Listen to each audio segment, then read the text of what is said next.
November last year, the tourism industry was expecting about 50% of 2019's tourist arrivals, according to my next guest. Then Omicron happened, and the world suddenly had severely cut us off.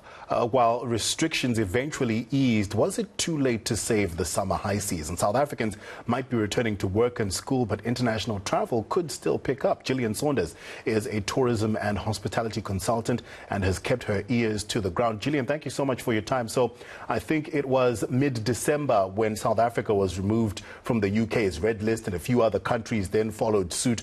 Was that in time to salvage our season?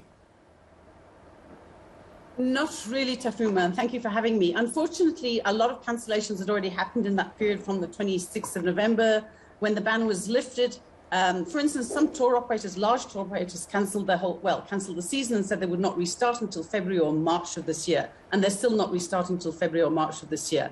All of those cancellations that were over the, they happened not just for the first 2 months. They were, some cancellations were into the next, well into 2022.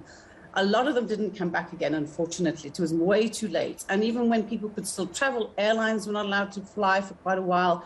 So that slowly the dominoes fell very fast on the 26th of November. Many countries put us on the red list.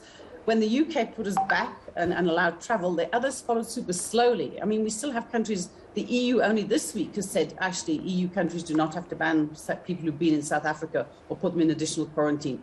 So for our foreign tourism, our industry that relies on foreign tourism, it's been a very poor season so far. Luckily, the domestic tourism industry has held up very, very well. And some people have managed to pivot to more domestic tourism. Some South Africans, of course, travel overseas, so they also chose to go and travel in this country. So the domestic tourism was actually possibly a little bit stronger than we anticipated, or the industry anticipated.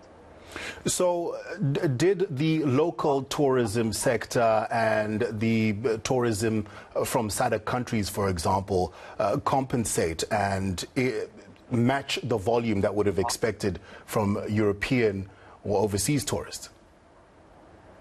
Certainly didn't match the volume, but it went some of the way to getting to the volume. But unfortunately, that volume was therefore often at lower rates. So the industry will actually tell you in many instances, apart from some of the sort of more upmarket lodges and the upmarket hotels in places like the Western Cape, a lot of the industry did okay on occupancy, but they saw a lower average rate. They're having to put specials out and to attract the SADC and the local market. So revenues were still down, unfortunately.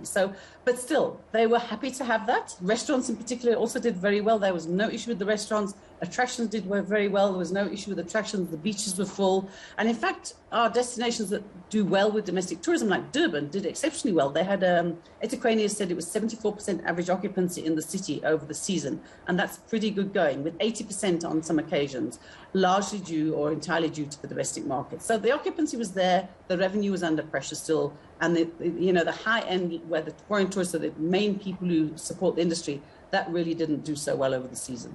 Yeah, here in Cape Town, the volume of people seemed like it was almost pre-COVID.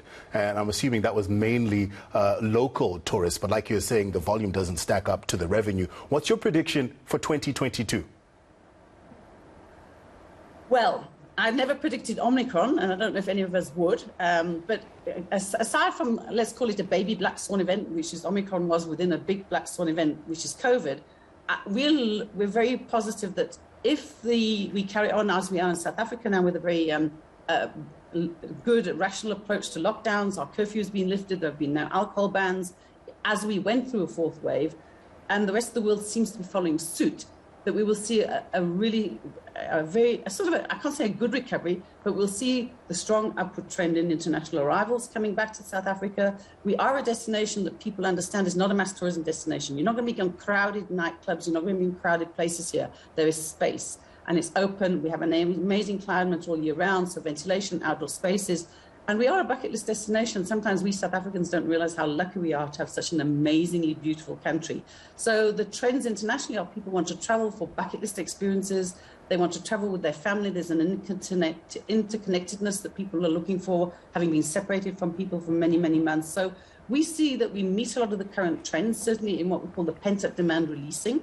So we're hopeful for a good year for foreign tourism, and we hope we keep all our domestic tourists. It's been a silver lining There's some people who probably didn't travel before, have been enticed to travel with some of the rates that have been offered and some of the promotions that have happened. And some of the South Africans who typically went to Thailand or Mauritius or wherever have also enjoyed this country. And hopefully they'll stay here more often in the future as well. So we should have a stronger domestic tourism industry, and we should start to see a recovery of our foreign tourism industry. Well, Gillian, I'm feeling quite positive after that conversation. Here's hoping we learn no more of the Greek alphabet and that our tourism industry can recover. Thank you so much, tourism industry consultant Gillian Saunders.